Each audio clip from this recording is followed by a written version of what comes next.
But we're back again with more stuff or junk or whatever I buy.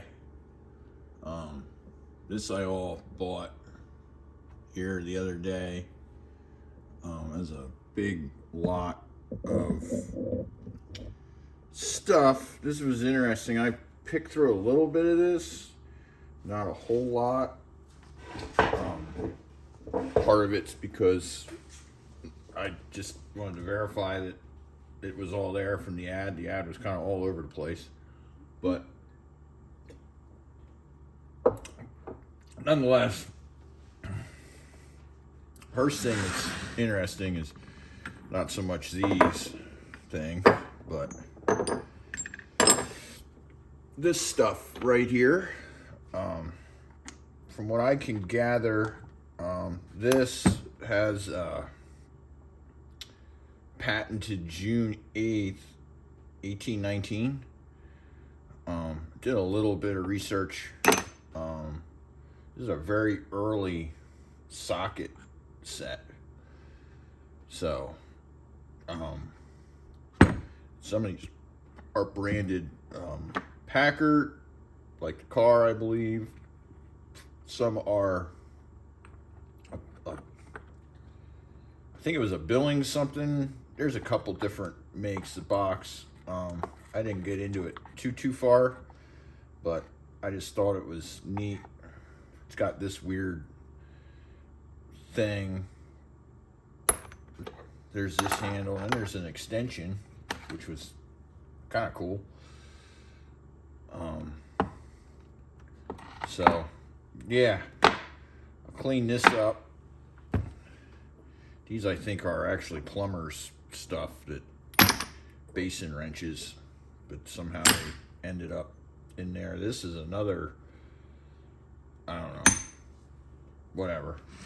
It's got a pretty neat finger jointed box, which is kind of typical of that era for industrial stuff. So yeah, that was cool. The other thing that was in this that I'm not going to get into is this old Craftsman circular saw. This is like circa 1960s probably. Looking at the tag here, it's made in the U.S. It's a 7-inch electric handsaw. 100% ball and roller bearings. 10 amps. It's UL rated. So I'm sure there's a Craftsman guy that would go nuts for this. Sears. Guess I'll research that. Who actually made it? Probably Emerson or somebody. It's kind of typical. The other thing that was neat in this was this almost new roll of plumber solder. I was going to buy some of this a couple months ago, and it is stupid expensive. There's 3 Ridgid pipe cutters. Model 104, model 118, and this is a number 15. I think they all use the same cutters. There's some other cutter dies here for them that look fairly decent. And there's a whole stack of torch nozzles. Guessing that obviously these are for plumbing and brazing. But I'll dig into that more. So that was kind of neat. This stuff is good. Put this up here for now. Then, oh geez, the other thing was this tub of stuff. So there's a hydrometer for coolant. I guess that's good. There's another Craftsman, well, Sears jigsaw. It's actually in really good shape. Guess it works. Let's see if I can electrocute myself. Yeah, it works. You get all of it when you send it, so that is less than ideal. And then here's another Craftsman. This is a bigger. Ooh, this one might be variable speed. Ooh, might be high-low.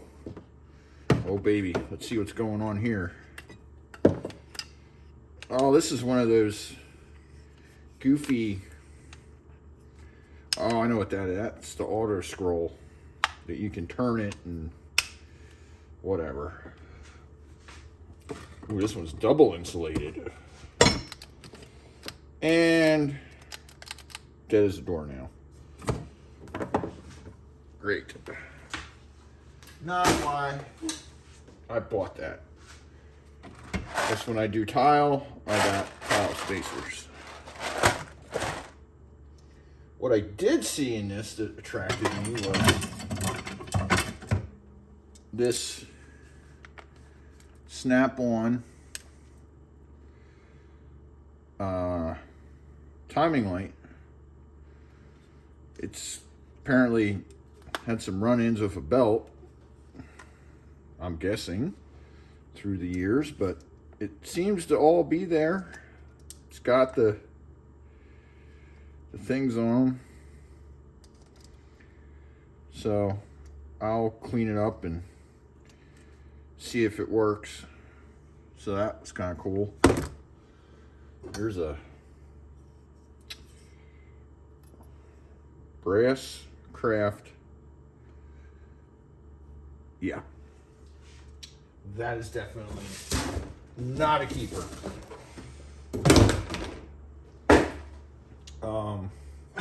Another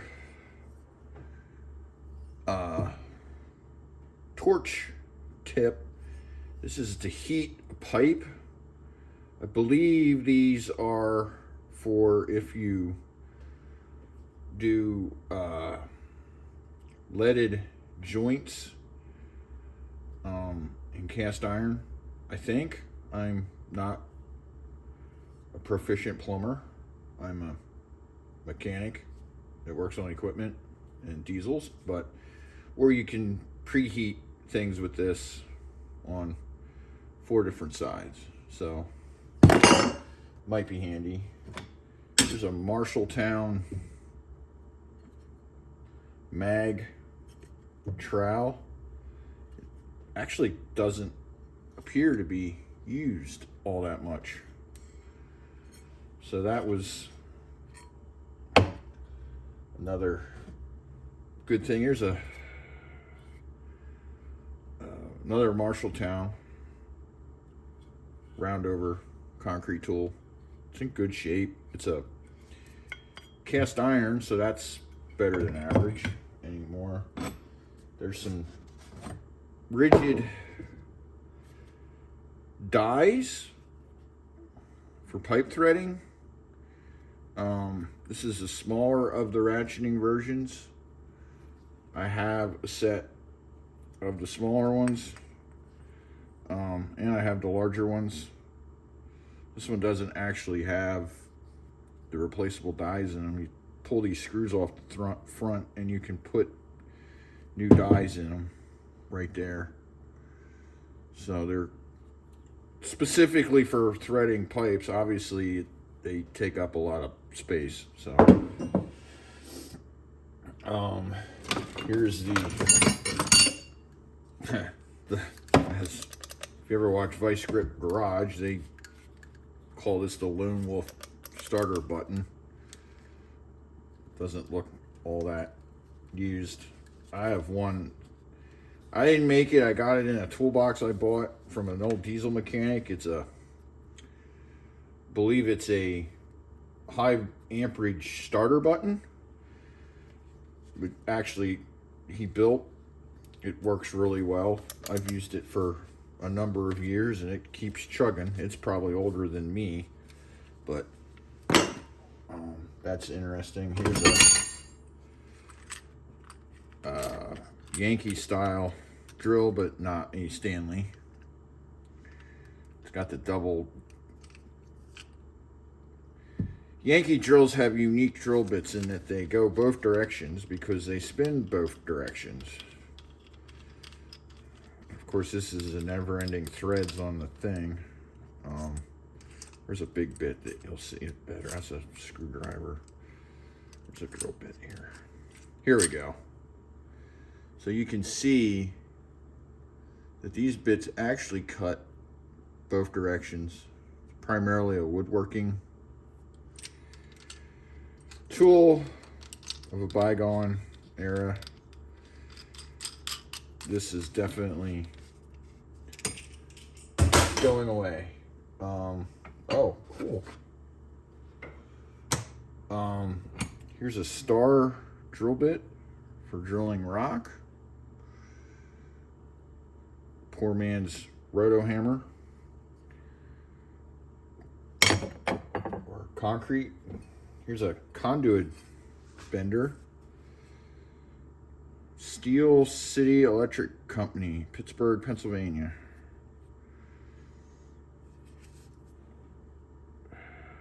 Actually, Allen. Huh.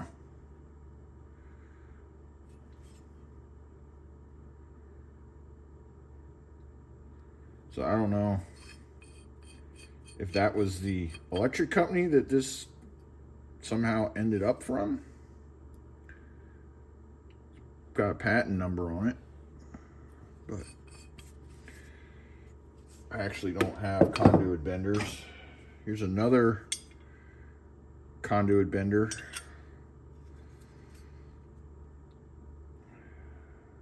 This is a T&R steel tubes bender. Again, this one's patented as well.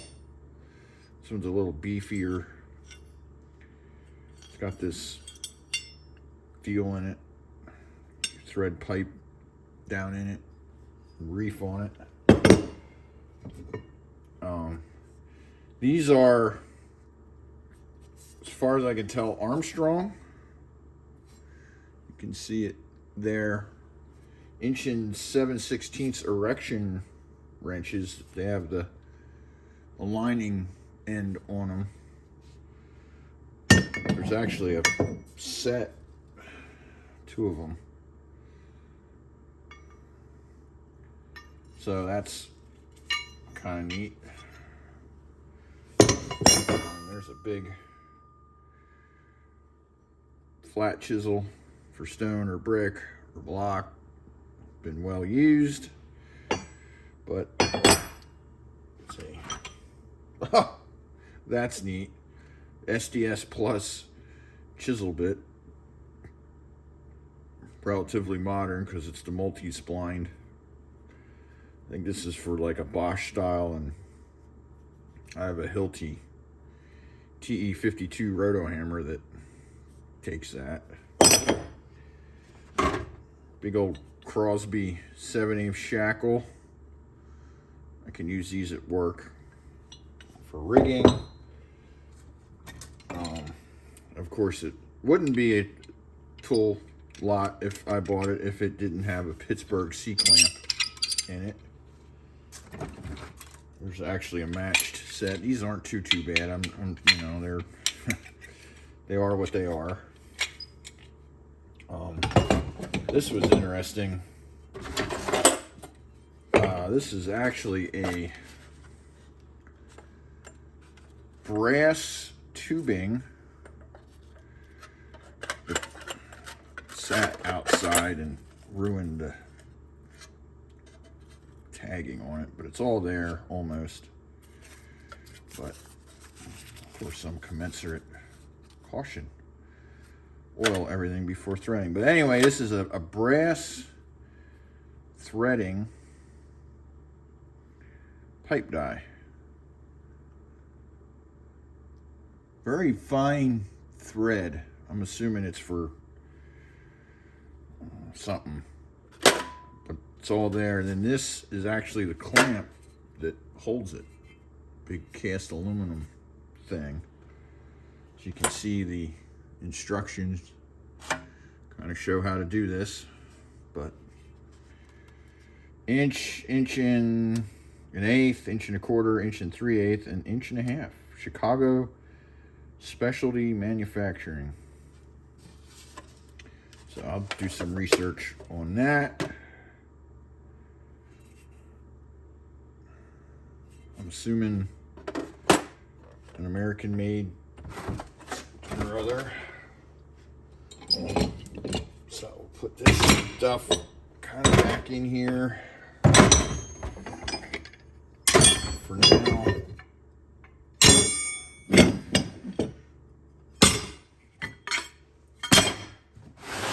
Know what I'm going to do with more concrete tools.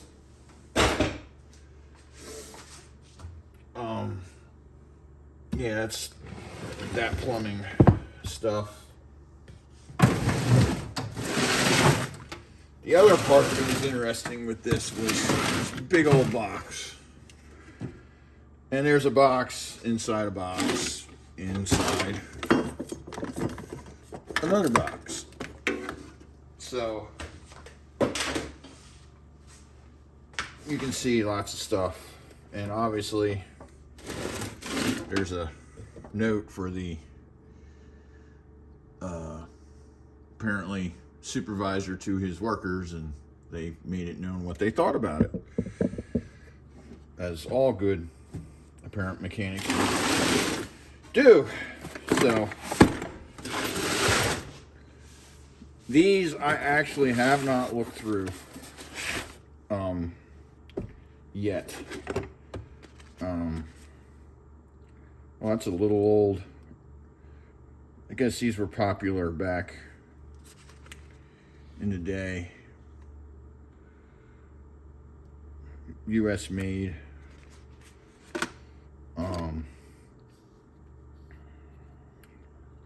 That's actually a Torx driver, but it's like a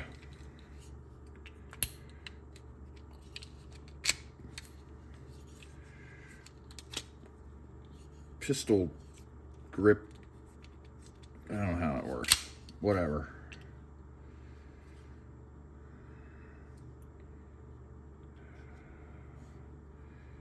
Might futz with that.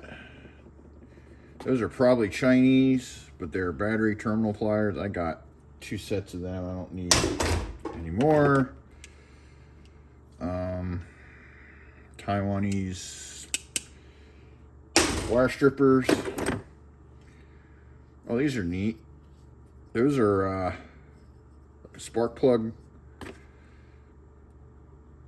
boot almost plier, but I don't know where the wire would come out. Maybe on the distributor cap. I have some others. You can see the name on them there.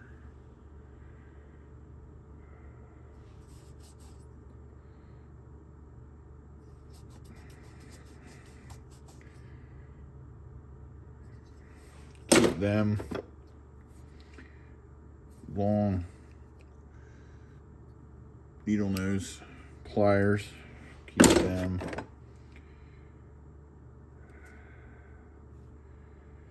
It's a Stanley. Stanley's, but made in Japan. Actually really tight. It's interesting. Here's another. I'll clean them up. They're little diagonal micro pliers. There's another set. These are Syntec drop forwards. Oh, Korea. Awesome.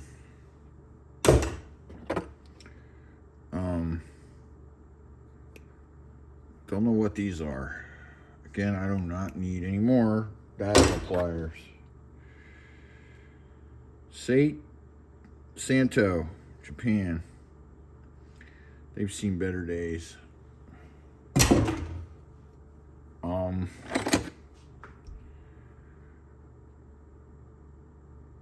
That's interesting. I'll keep that. I got a pile kind of a old miscellaneous wrenches like that. Here's an old socket wrench.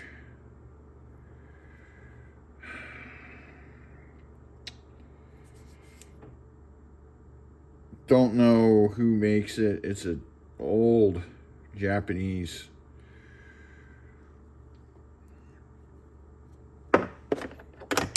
version. Here's a Chrome X quality. I have no idea. It doesn't even have the size on it. It's a weird whatever. Oh, here's a Proto Professional 3/8. That's an okay find. Here's a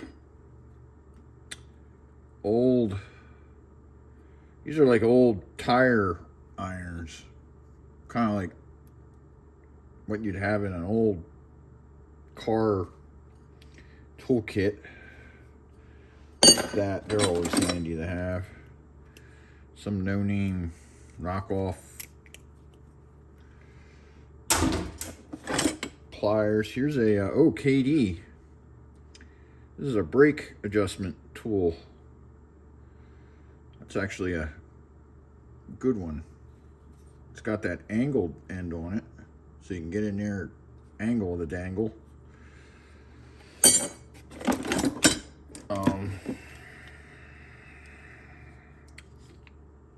This is, oh, I know what this is. This is for, I think, cutting out a windshield. I think that's what that is. That you can force it in there and then guide it and then pull it. You know, we have safe light to do that, but if I ever have the urge, this is like a battery terminal puller. There's another one. This one's way more robust. Probably American made versus Chinese. Here's a little pry bar. It's got like a T-handle hammer on the end of it. That's kind of neat. Boogered up a little bit, but again, I'll vapor rust that and see what I find. Little lady slipper.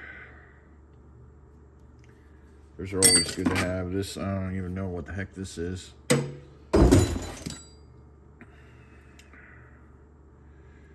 This is, well, it's a quarter drive. It's got a weird socket in it. About 20 tooth ratchet.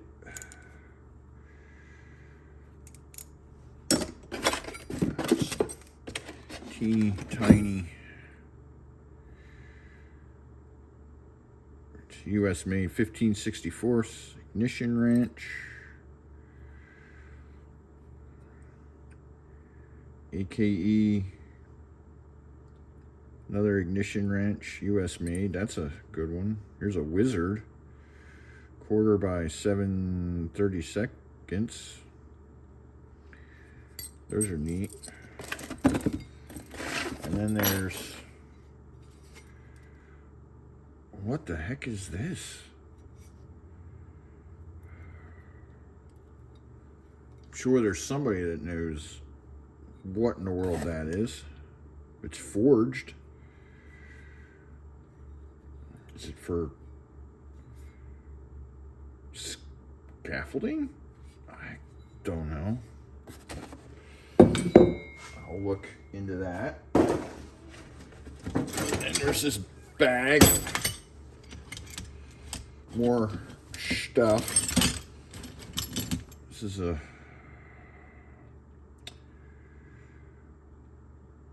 okay, yeah, there it is.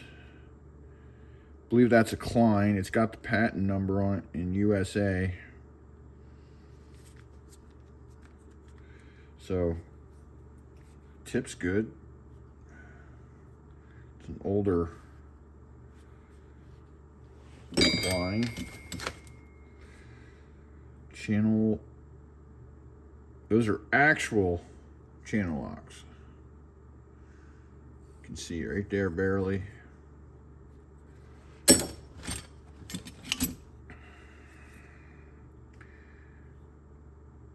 Klein tool, Allen key set. Got a number of them. Okay, apparently Jay Cook is the original owner of said. Well, those are nice. Those are actual channel locks.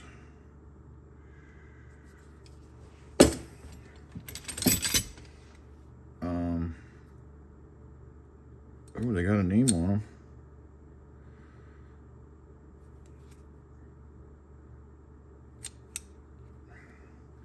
Kind of like a duck-billed offset channel lock. This is all right. It's an Esco. US made, same as KD and Allen, Craftsman, all kind of from the same factory. Here's another. Oh, that's definitely a Klein, an older Klein at that. Was insulated. It's in good shape. Let's get this out of there. Oh boy. Or speed wrench. Or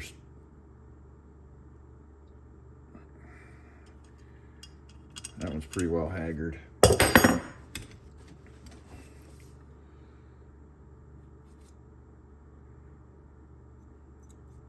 It's a Thurston Allied, made in Japan. I mean, it is actually fairly tight. I might actually clean that one up. Oh, that's an Esco. Like that guy. Again, made in Japan. But that one's actually easier to use and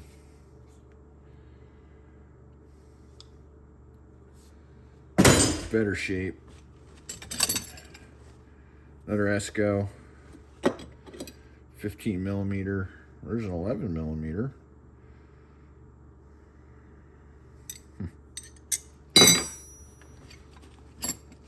Oh, we got more Esco. Well, that's a half.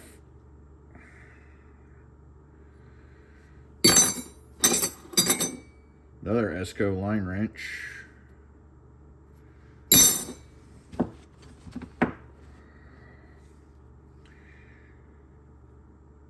Okay, oh, that's a actual Ridgid screwdriver.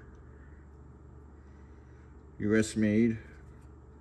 In good shape, other than it's chromed. It's a little boogered up, but tip's in good shape. It's neat. Like I need another screwdriver, like I need a hole in the head. Another Klein tool. That one, it's like it's just bounced around in something. It doesn't look, it's a little rusted, but it doesn't hardly look used.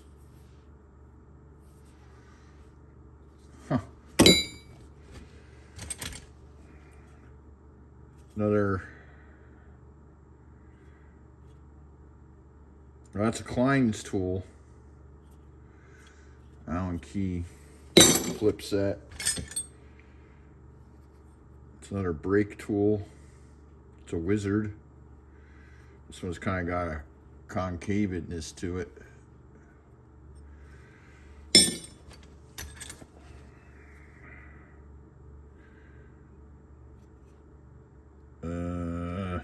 Don't know. That's a homemade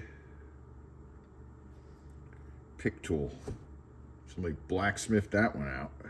That's kind of neat. There's a nail set. It's probably Stanley if I had to guess. There's another nail set.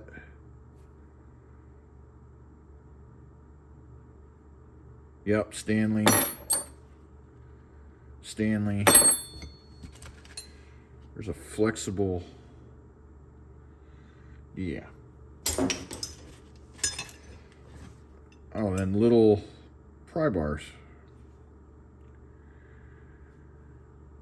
Those are handy. Don't know what make. They're in good shape. There's a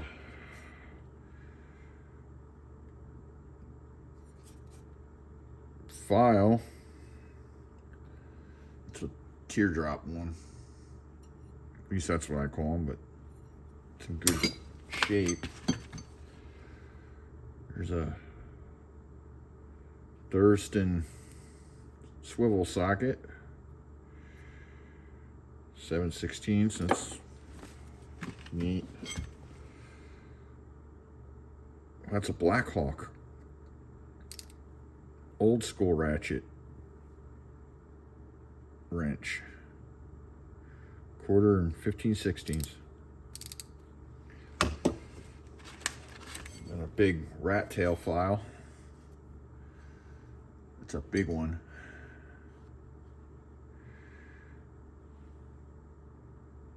It's got a lot of grease and gunk in it, but it's probably kept it from rusting. And then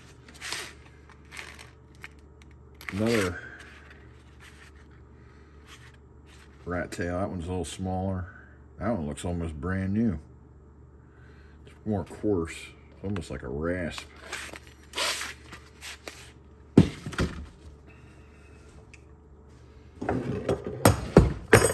And then inside the box is, as everyone can see,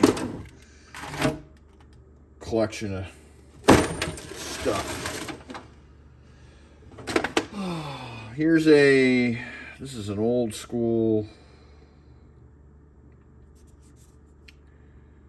it's a made in the USA. They're a belt tensioner, old school serpentine tool.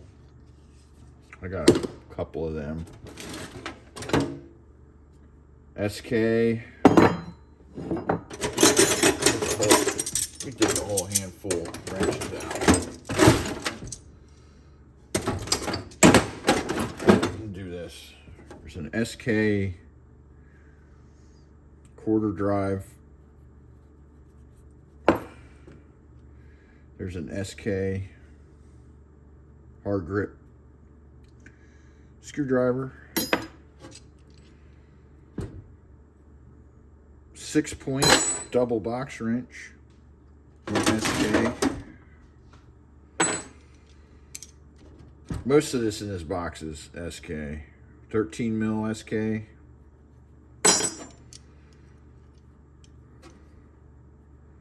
(9/16) SK. Raised panel, all raised panel. Oh, that's an electrolyte SK. It's an older one, double open end. Here's a 1/2-inch SK. There's a 3/4 SK. 1/2-inch SK. 5/8 SK. And another 1/2-inch SK.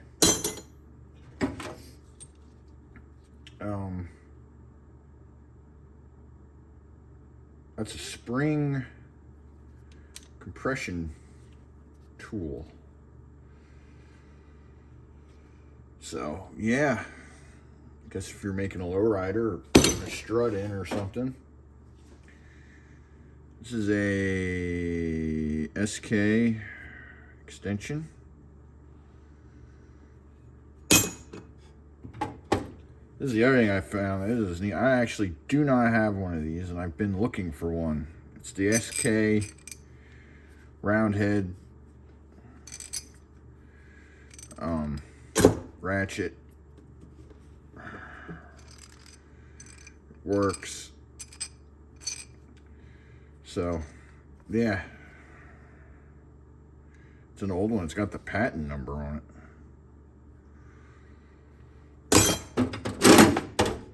Oh, there's another 6-point SK 11 16/5/8 6-point double box. Huh. There's an old. Oh, this is like from an old car or wagon from their toolkits back in the day. And then here's a whole set of, these are metric. Does it have the 10 millimeter? That is the question. It does. One's a 12, but they're all 6-point. Other than that,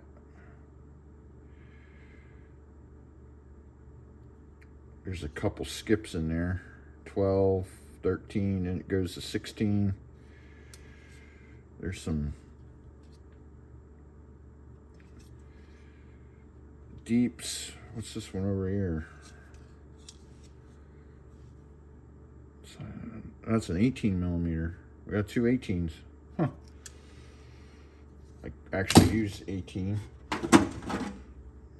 A lot of sets don't have 18. 9/16 SK 3/4 SK.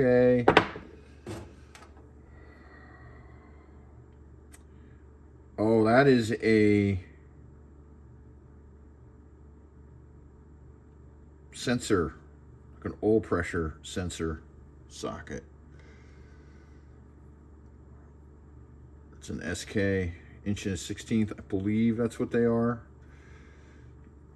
They got it so you can put a wrench if you don't have enough room.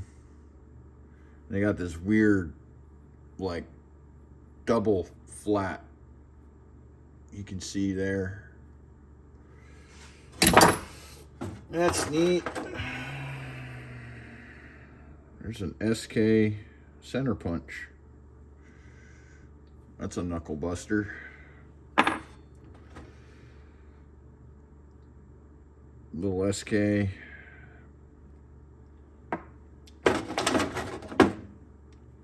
More, 7/16 half. Ooh, okay.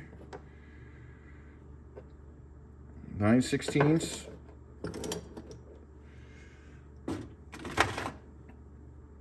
There's another 9/16. There's a half 12-point SK. There's an older SK. It's got like the knurling on. That's a half. You can see like a newer one.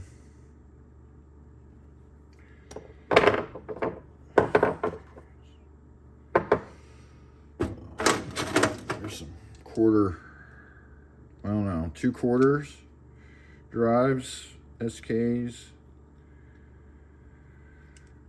6-point, 6-point. Sizes are these 16ths and 9/16.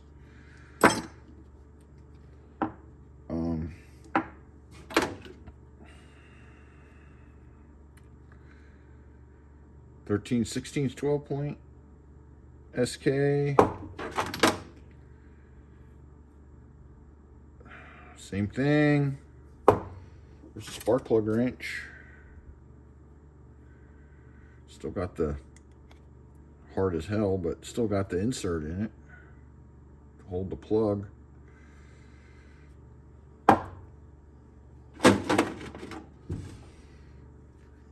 More deeps that are 3/8.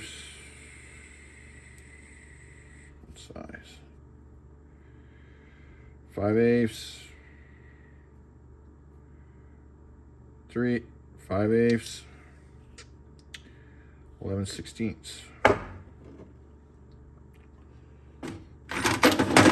There's some more. 13 and let me guess, 13. Oh, 3/4. I have a set of 3/8 drives, SKs. I use at work. Shallow and deep. They're nice. They've never given me any issue. More SK. SK, more SK. That's a shallow, shorty. What size is that? 5/8. That might come in handy. Another 1/2 inch. More, geez, more SK 7/8. 11/16. They're all 12 point, which kind of a bummer, but it's 1/2 inch. But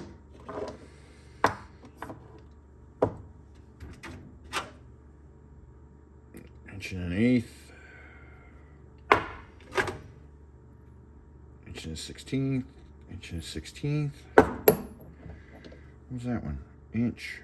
What's this one? Inch and 1/4. Ooh. There's a 3/4.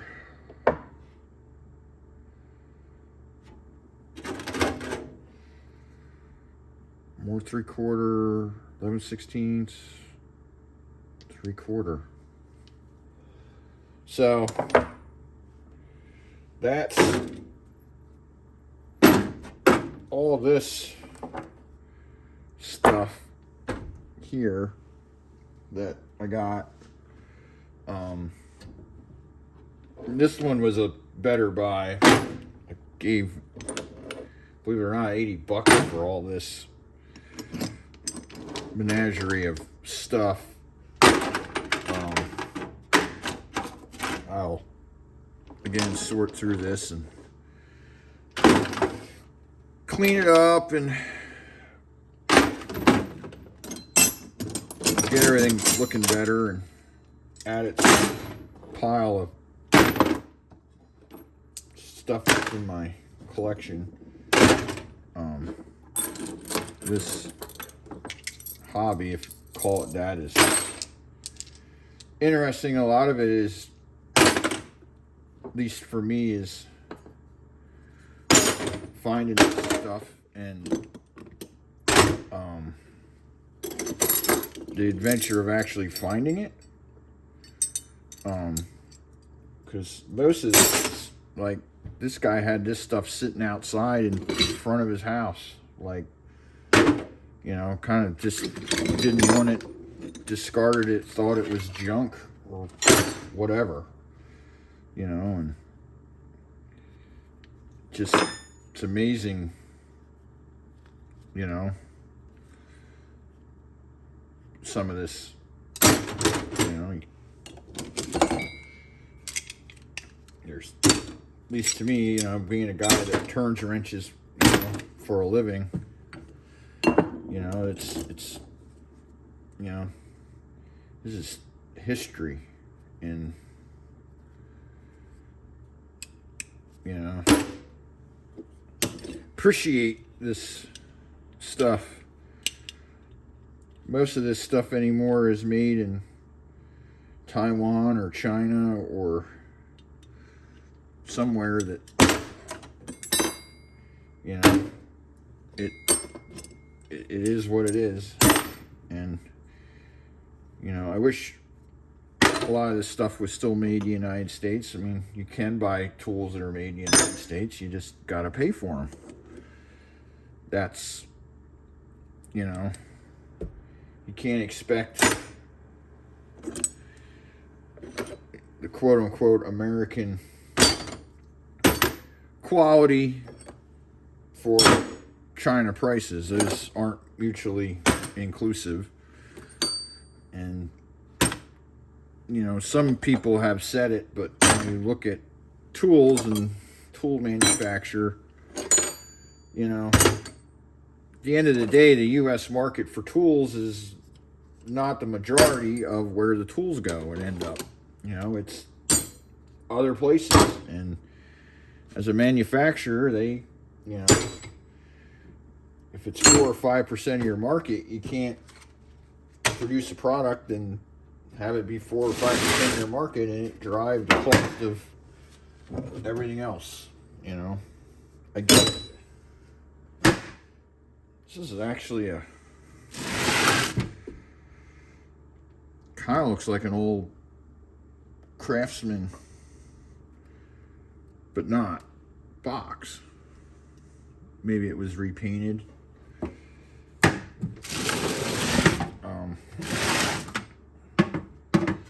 Needs new. This is non-factory, I can tell you that. But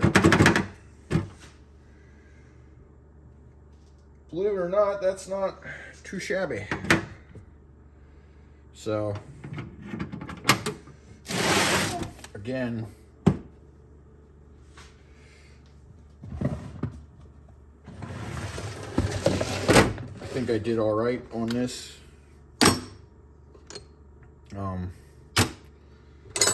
Just consolidating because find them later. I'm just consolidating. It's an old Yale.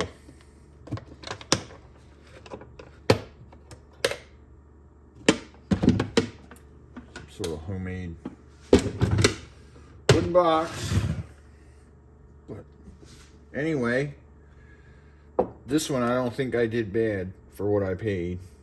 A lot of this stuff looks rough, but it'll clean up. But anyway, that is that.